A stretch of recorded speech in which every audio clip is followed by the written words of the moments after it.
Hey y'all, Scott Horton here. After the show, you should check out one of my sponsors, wallstreetwindow.com. It's a financial blog written by Mike Swanson, a former hedge fund manager who's investing in commodities, mining stocks, and European markets. Mike's site, wallstreetwindow.com, is unique in that he shows people what he's really investing in, updating you when he buys or sells in his main account.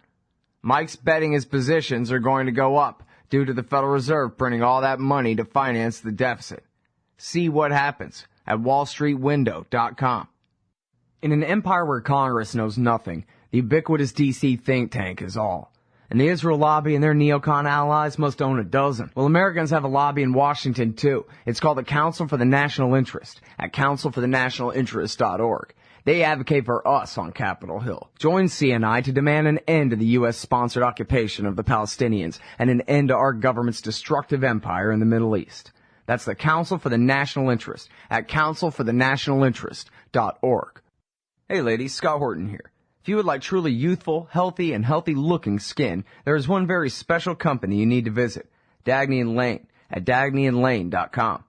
Dagny & Lane has revolutionized the industry with a full line of products made from organic and all-natural ingredients that penetrate deeply with nutrient-rich ionic minerals and antioxidants for healthy and beautiful skin.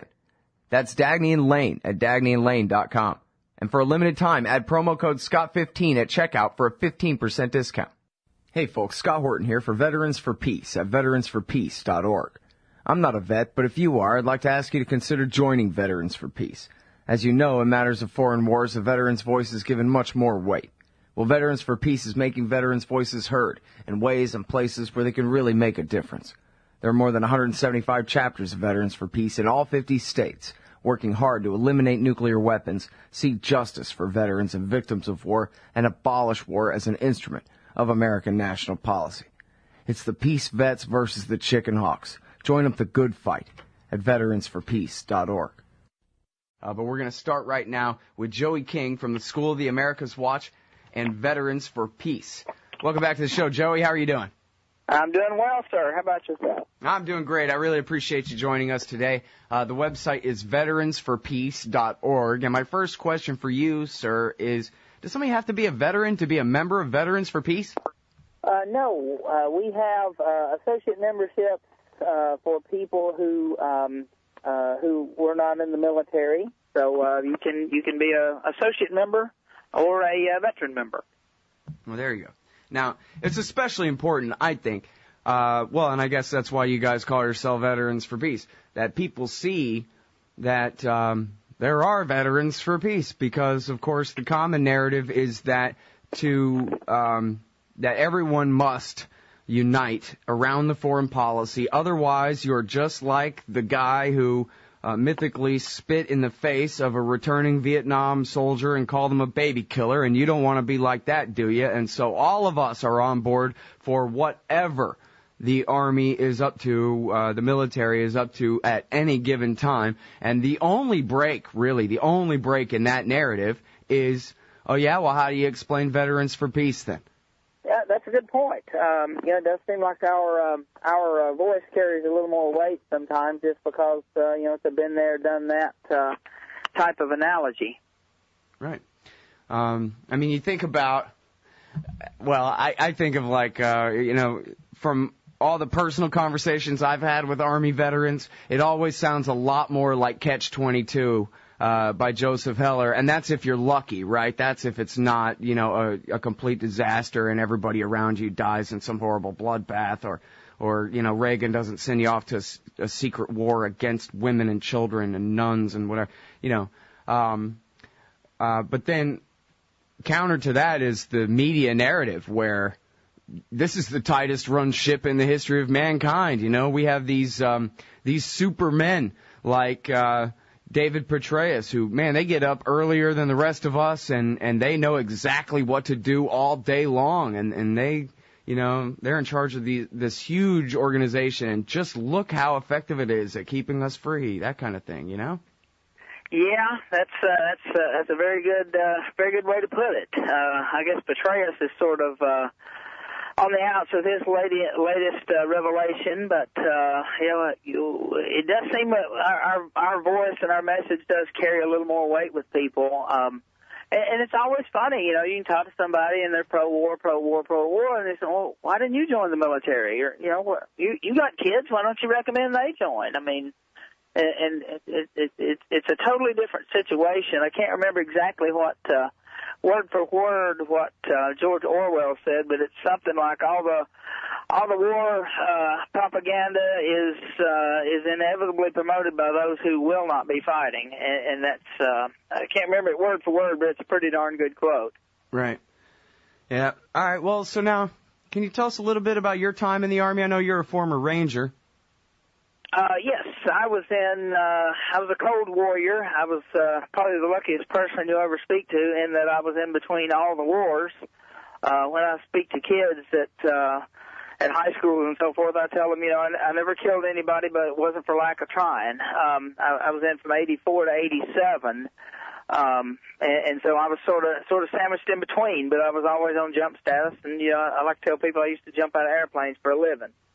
Wow, I've only jumped out of planes a couple of times, so that's a lot of fun. So that's a pretty good job to have. And I think that's the compromise actually a lot of people make. I remember a guy in my cab had flown over the no-fly zone and in Iraq back in the 90s. And his thing was, it's so much fun to fly a fighter bomber that he didn't care who he had to turn into hamburger meat, his words, down on the ground. It just, whatever, they're Arabs, they're Iraqis, their lives don't matter anyway, and I get to fly this badass jet. And he just put it just like that. That was how he weighed it. He couldn't care less about them. But, man, you could not top the adrenaline rush of, you know, and which has got to be true, right? I mean, I would almost kill to fly a F-15 if I thought they'd really let me.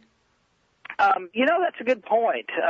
When my best friend got out of the military, he was a veteran of the Panama invasion in, what was that, 89, and then he went to the Gulf War. I think he saw his wife and kids 45 days in a 2-year period. And I told him when he got out, I said, man, you're really going to have to work on it, because you've become an adrenaline junkie without even realizing it, and it's going to take you a long time to slow down. You know, to a normal pace. Unfortunately, he's got post-traumatic stress now, and it took me a while to realize it, you know, that he didn't slow down, and the reason he didn't slow down is because things that he saw and done in Panama and the first Gulf War.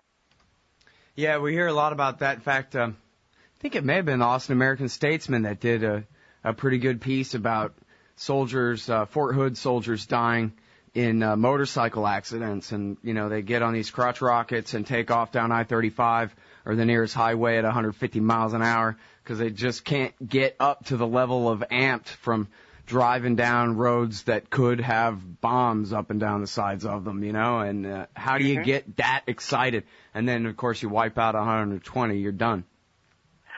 Yeah, and, you know, the alcoholism is a lot of it. And when I tell this to friends of mine, they don't really believe me until I can show them, you know, the Department of Defense's own numbers is that 18 veterans a day kill themselves. And I think it was in July, one month period, 38, I believe, killed themselves in July, and that's a record since they started keeping records on suicides within the active duty military. So we lost more people in July due to suicide than to the Taliban. Yeah. And, you know, a lot of these people who are killing themselves now are my age or younger. I'm 50, so, you know, they're usually my age or younger because the older Vietnam veterans have already done themselves in. And when 18 people a day die at their own hand, you have to start scratching your head and asking, well, what's going on there? And it's just, you know, the training and the combat tempo that just never really lets up, and it really causes a lot of mental health problems, no doubt. Yeah. Well, you know, it seems like we still have a pretty big hill to climb when it comes to the common mythology that, you know, the default that to join the military is the right thing to do, son. You just go right ahead, right? That's what the boys on the high school football team are led to believe. The consensus is that this is what you do, and there ain't a thing wrong with it, and this is how your grandpa became a man, and this is how your dad did too, and this is what your coach says, and this is where we're at. Especially the football games and all the commercials of the Marines dancing around with their little swords and their ribbons and whatever. I mean, people just love that, and it has, especially the advertising during the sports. It seems like just the subtext is so strong that this is all okay. This is what we all agree on. There is nothing controversial about what a great idea it is for you to go and join up the warfare state. And really the question of, well, what will be your mission, and can you trust Barack Obama to only send you on a necessary one or not? That doesn't even come up, right? That's for the older adults to figure out. The younger adults, you just go fight and leave it to the rest of us to decide, to pick the politicians to make the right decisions to send you off to the right conflicts. That's exactly right. It is glorified. Lots of chapters around the country of our Veterans for Peace local chapters do march in Veterans Day parades on November the 11th, and we did here in Nashville just to have at least a tiny drop of peace, within an ocean of militarism, and right. It does get glorified. Tomorrow, every month I speak with high school students about alternatives to the military here in Middle Tennessee, and lots of our people do that just to tell them, hey, look, we've been there, we've done that, and it's not all that the recruiters are telling you. That's for sure. All right, well, so here's your chance to recruit some members for the Veterans for Peace, because I know there are a lot of former American soldiers and Marines and sailors and airmen and whoever listening to this audience. So why should they join up with you? What could they expect to get out of it? What does your organization provide, or what tools can you give them to go turn around and become more effective activists?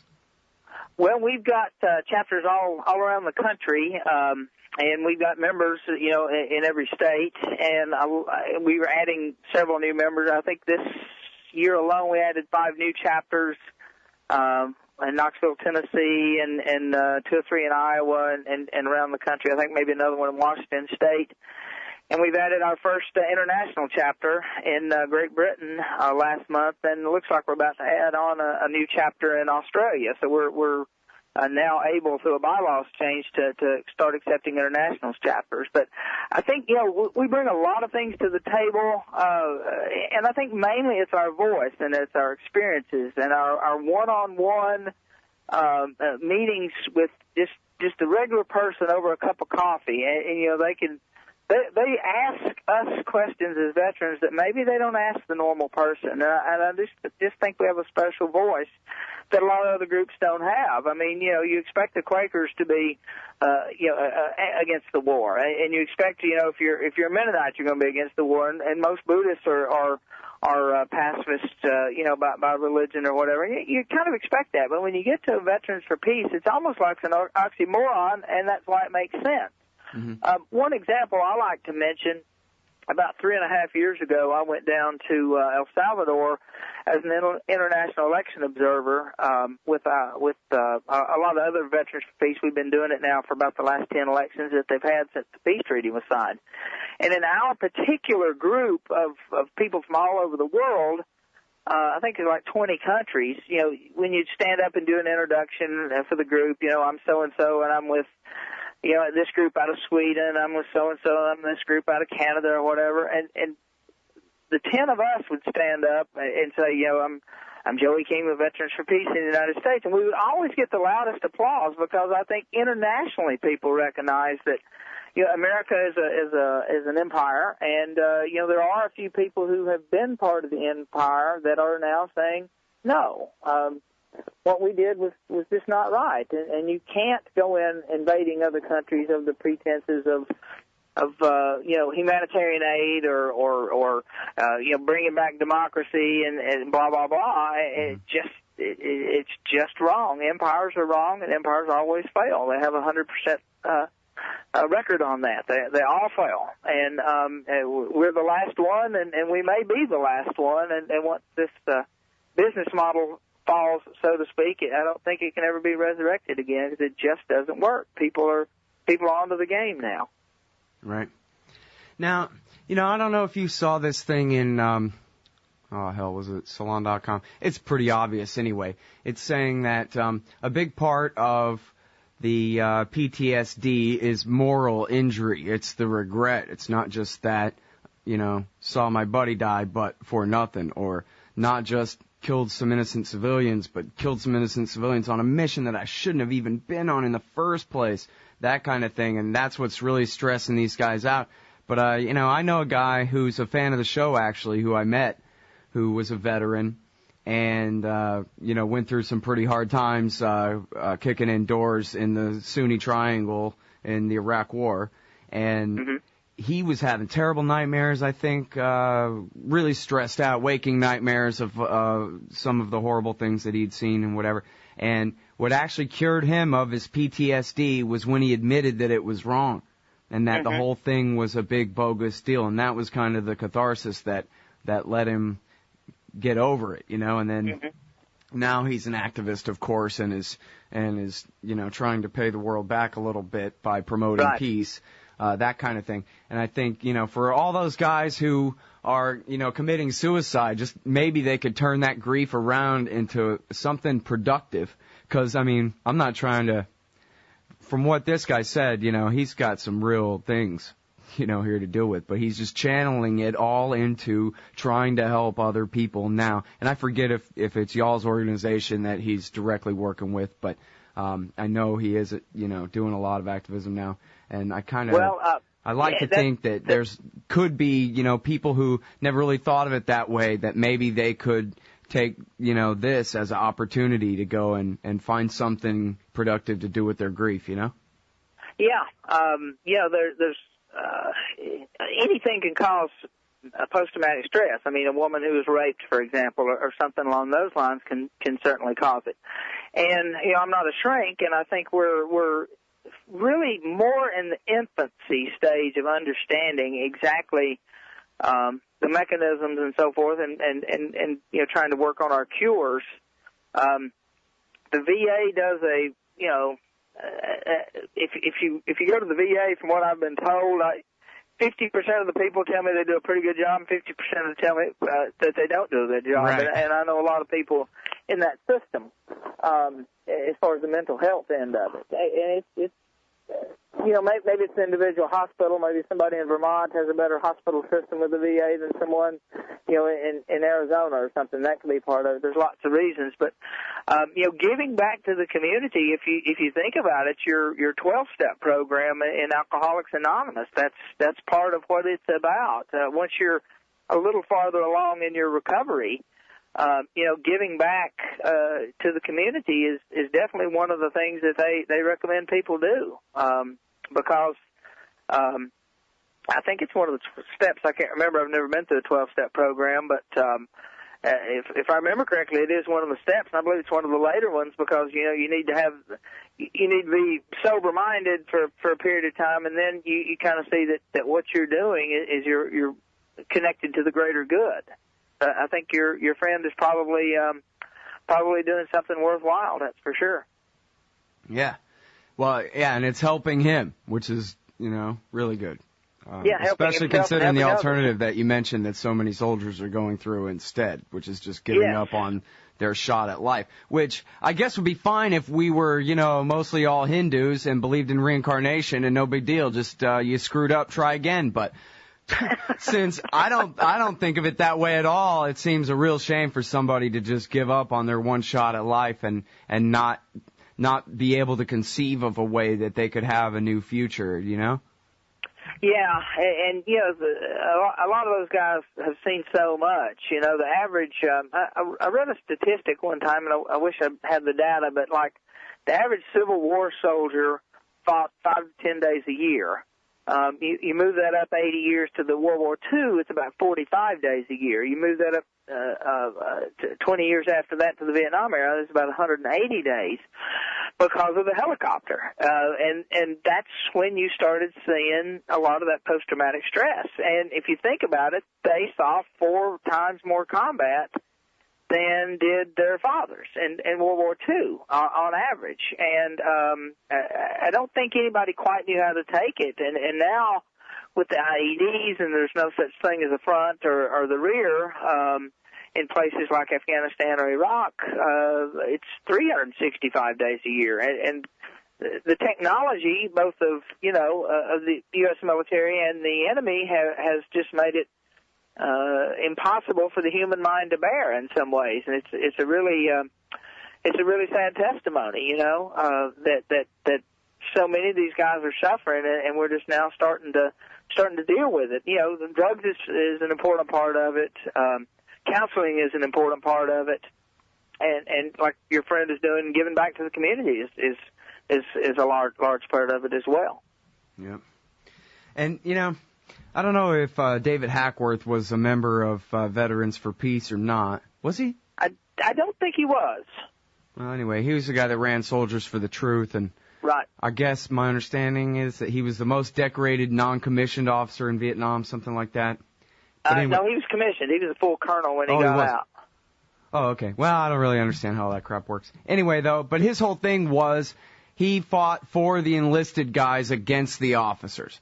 Because that was all I ever heard him say, pretty much, was, other than debunking the reasons to have a war in Iraq, he was always talking about trying to get people to understand how little the officers care for the enlisted men. And so you got to figure, the civilians in the Pentagon and at the White House, they care even that much less. And despite all the mythology about how the lowliest private is our golden idol that we all worship and whatever, the truth is, if there's too many coming in at a time, they'll throw your corpse in the garbage dump, literally.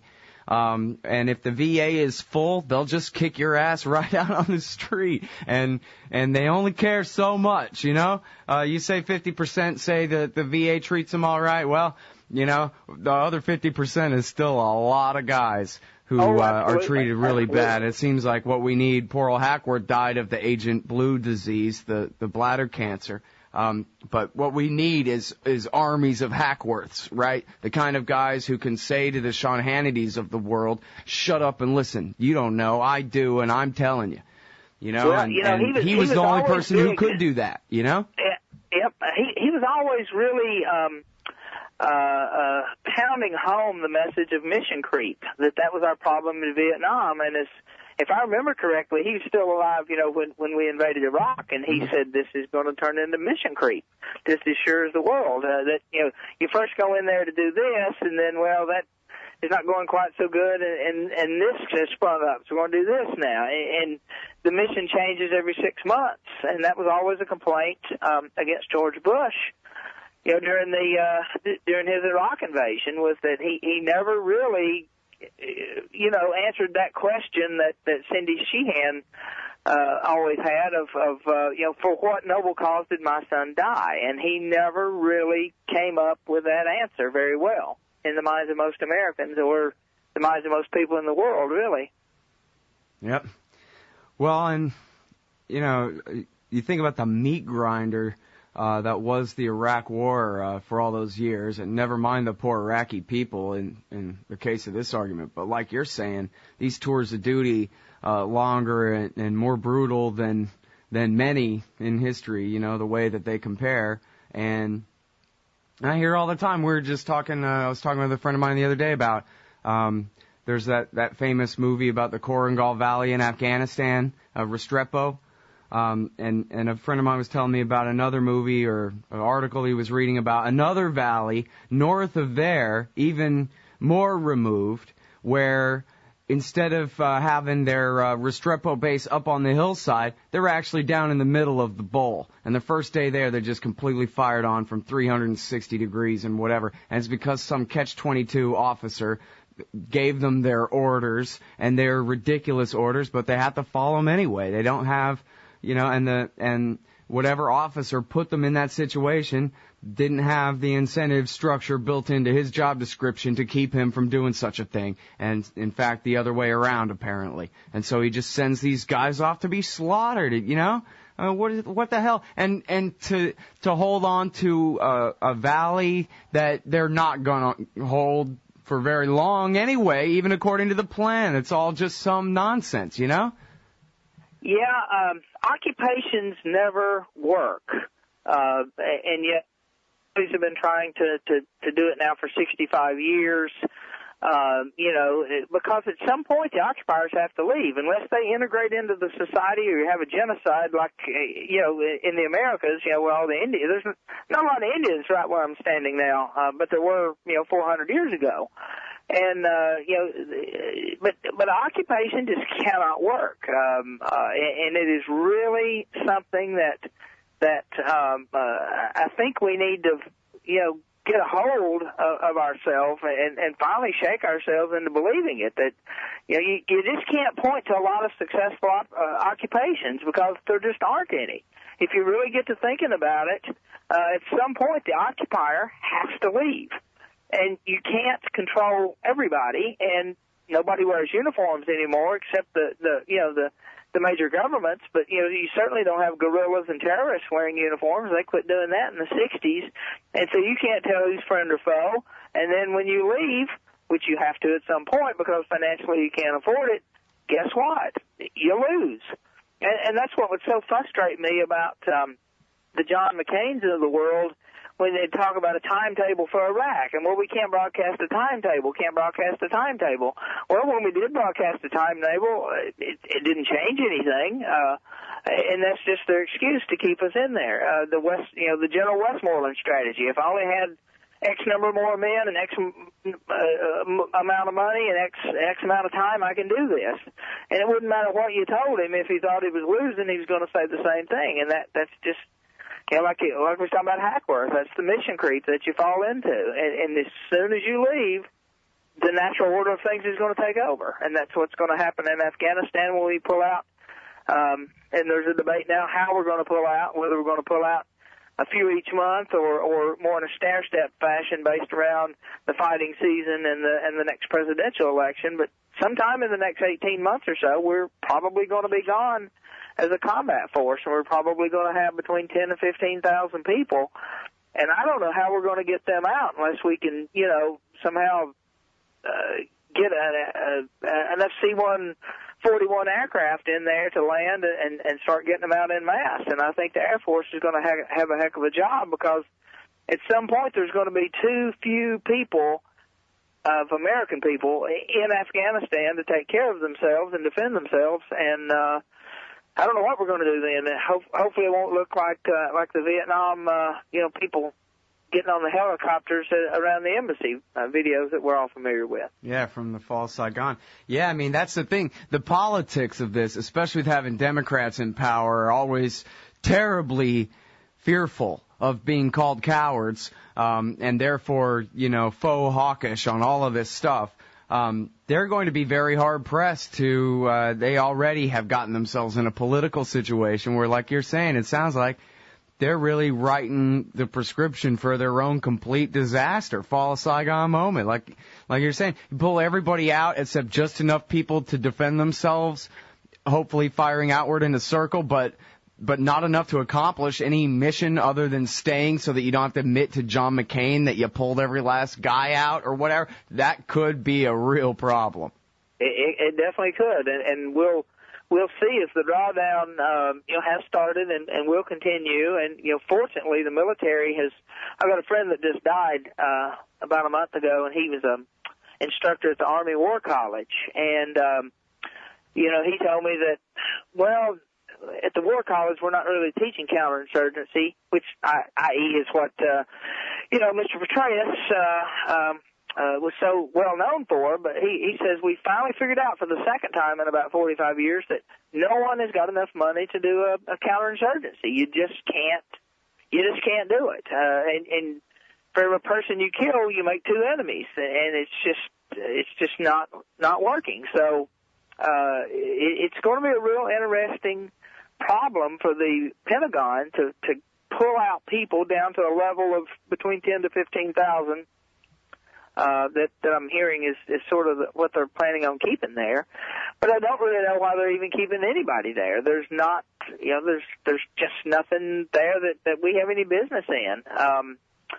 I don't think the Taliban can come back because I don't think the people want them. I think they've had a small taste of democracy, at least in Kabul, and Kabul's like the fifth fastest growing country in the world because it's really the only safe place in Afghanistan. Everybody's moving there, and I just don't see them being able to pull it off for too much longer. Well, they certainly were a lot weaker 6 years ago. Yes. You know? Yes, they were. If we left then, they'd have a lot less of a chance. They would have had a lot less of a chance of coming back to power at that point, it seems like. Well, that's a good point. That's a very good point. All right, now listen, I know you got to go and I got to go, but let me give you a chance one more time to talk about Veterans for Peace. Obviously, it's veteransforpeace.org. But can you tell us real quickly about some of the working groups, the projects, the kinds of things that people could get involved in were they to join up? Sure. Our working group concept is to organize either around an idea or a region. For example, I'm over the Latin America School of the Americas Watch working group, but we've got Bradley Manning working groups, people working on that. We've got people who are working on counter recruiting or truth in recruiting, whichever term you need. So there's a variety of those. We've got special projects like we're helping to build wells in Iraq called the Iraq Water Project. We've got different actions going on all over the country. And if you're a veteran, or if you know a veteran and you'd like to become part of our group as a associate member, we'd love to have you. We need you because your voice carries a lot of weight, and the more of you we have out there, the more that we can do. We appreciate anybody that wants to join us. We need you. Right on. Hey, thanks, man. I really appreciate it as always, Joey. All right, brother. We'll talk to you soon. Okay, I'll be here. All right, bye. All right, everybody, that is Joey King from the Veterans for Peace, veteransforpeace.org. Join up, especially if you're a vet, but not only if you're a vet. Join up the Veterans for Peace, please. The Scott Horton Show is brought to you by the Future Freedom Foundation at FFF.org. Join the great Jacob Hornberger and some of the best writers in the libertarian movement like James Bovard, Sheldon Richman, Anthony Gregory, Wendy McElroy, and more for a real individualist take on the most important matters of peace, liberty, and prosperity in our society. That's the Future Freedom Foundation at FFF.org. Hey y'all, Scott here. As you know, I've been laid off from antiwar.com, and I've embarked on a mission to make this show into a real business. And as you can tell, I've been doing all right at lining up some sponsors, and some great ones at that. But it isn't enough, so the perpetual fund drive rolls on. The Scott Horton Show needs donors and more advertisers if the show is to outlast my meager savings. So please, stop by scotthorton.org/donate. You can make single donations or sign up for a monthly subscription with PayPal. You don't need an account with them to do so. Or use Google Wallet, WePay.com, Give.org, and now even accepting Bitcoins. And if you own or represent a company or organization interested in sponsoring the show, please email scott@scotthorton.org so we can work it out. That's scotthorton.org/donate. And thanks. Hey everybody, Scott Horton here for LibertyStickers.com. If you're like me, then you're right all the time, surrounded by people in desperate need of correction. Well, we can't all have a radio show, but we can all get anti-government propaganda to stick on the back of our trucks. Check out LibertyStickers.com. Categories include anti-war, empire, police state, libertarian, Ron Paul, gun rights, founders quotes, and of course this stupid election. That's LibertyStickers.com. Everyone else's stickers suck. Ben Franklin said those who are willing to sacrifice essential liberty for a little temporary safety deserve neither. Hi, Scott Horton here for the Bill of Rights Security Edition from SecurityEdition.com. It's a plain card-sized steel Bill of Rights designed to set off the metal detectors anywhere the police state goes, so you can remind those around you the freedoms we've lost. And for a limited time, get free shipping when you purchase a frequent flyer pack of 5 Bill of Rights Security Edition cards. Play a leading role in the security theater with a Bill of Rights Security Edition from SecurityEdition.com.